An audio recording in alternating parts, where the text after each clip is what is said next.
So our next presenter is Jamie Lee from the Department of Language, Culture, and Communications. And while she's getting mic'd up, I will do an interpretive dance. No, I will not. Jamie's going to talk to us about polylingual paranomasia. Did I get that right? All right, very good. Creative hybridity and the linguistic landscape. Jamie.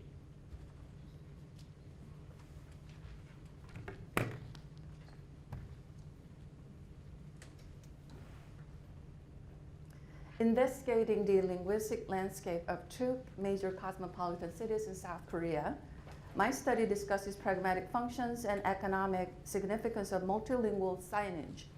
Focusing on inventive portmanteaus and polylingual paranomasia and marketed multilingual skills, my study argues that the use of multiple languages in a generally perceived as a monolingual country is not just for decorative or emblematic purposes as reported in many earlier studies.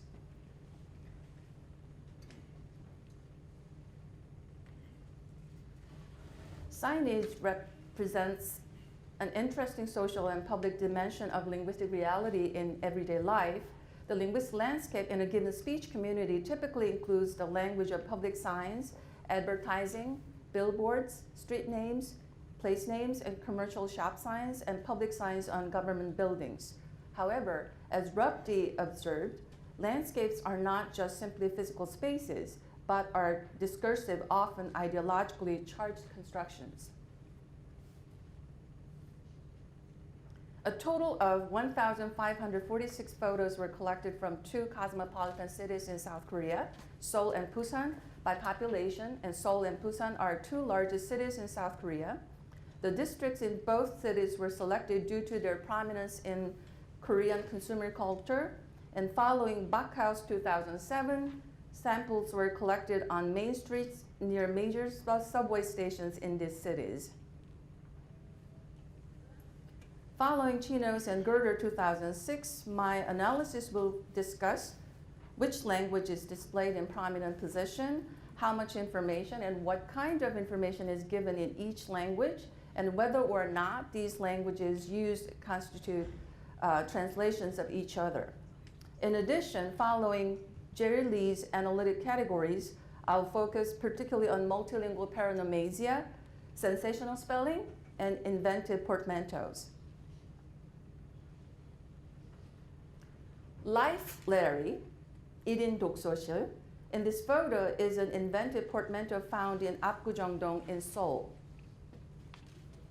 Two meanings are packed up into one word, combining life and library.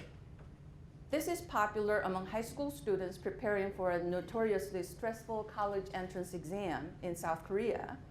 Their life Larry serves as their bedroom for taking power naps, and library for studying, and dining room for eating light meals. In this picture, a cafe specialized in tea in Gangnam, in Seoul, has the following text: cha, it's delicious. Cha is a Sino-Korean word for tea. It's written in English rather than in Korean, cha, and instead of delicious, we see a creative blending. This was an image on the window of a cafe in Gangnam in Seoul. The sign features clever wordplay relying on its homophonic effect. 맛있는 버라이어티, which means a variety of delicious tea.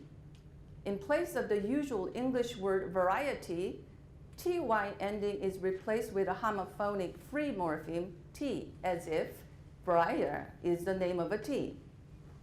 Three languages are represented in this sign: Korean and English in the main lettering, and Chinese characters, I don't know if you can see it, indicating the name of the cafe, Gongcha, on the plastic cup. Signage is more than just a verbal representation. Visual elements play a very significant role. In this sign, the vowel A in the word tea is represented as a teacup holding hot tea, as the curvy lines above the teacup indicate hot temperature or steaming. This is the name of a buffet restaurant in Seoul. It capitalized on the homophonic effect of the word meeting, M-E-E-T-I-N-G. It also draws our attention to the ongoing progressive aspect of the bound morpheme ing, emphasizing a continual eating pleasure. As it is dubbed meat buffet and salad, it suggests that diners can enjoy all-you-can-eat deals with meat dishes and salad. A karaoke bar in Busan named Zilla Zone in this picture is accompanied by its Korean transliteration, Jillojon, along with the Korean equivalent of karaoke, that is 노래 연습장, which literally means singing practice room. The word Ziller sounds like the Korean expression 질러, which means shout out, encouraging customers to sing loudly to their heart's content. The English name has a very interesting eye-catching image between Ziller and zone, which resembles a wide open mouth showing a dangling uvula, similar to the exaggerated image often found in Korean comic books indexing hearty laughs and good times.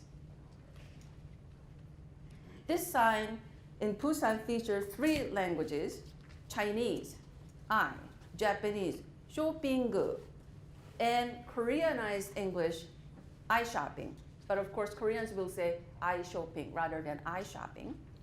The word eye shopping is a Koreanized English expression referring to window shopping, which is ironic because the shop owner certainly would not want the customers to do just window shopping.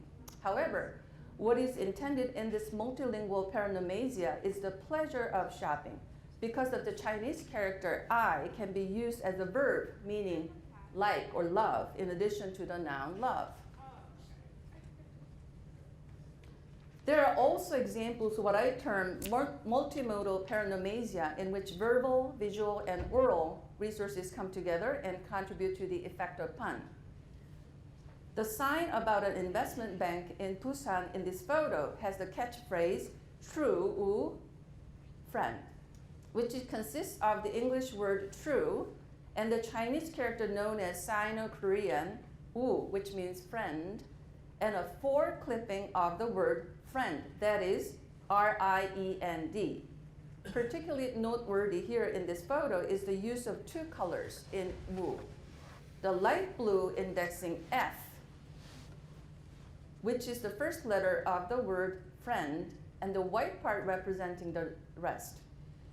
This particular investment bank claims to function as a true friend, deeply caring about clients. Using multilingual skills is found not only in the economically driven linguistic landscape as described so far, but also in spiritually oriented signage. This sign from Myeongdong, which is very well known downtown in Seoul, shows a proselytizing message. The English message, Jesus will come, repent, heaven, is located on the left, and it's almost verbatim translation of Korean and Chinese messages presented on the right, and its Japanese translation is located at the bottom, smaller red print. Myeongdong is very popular among Japanese and Chinese tourists, so evangelist proselytizing efforts here are represented multilingually. Multimodal creativity, incorporating graphics and images and colors into typography and script, is present in the linguistic landscape of 2 major cities in my study. The linguistic landscape in these studies features creative use of multiple languages, including Standard Korean, Sino-Korean, Koreanized English, English, Chinese, and Japanese. They're not necessarily used only for symbolic, decorative, or emblematic reasons. They provide content, substance, and referential information. These languages are sometimes used complementarily, doing their own things, with clearly determined functions and roles to play. Other times, these languages collaborate fragmentarily, yet join forces creatively, generating impressive wordplays, achieving specific effects, and engendering dual meanings. Thank you.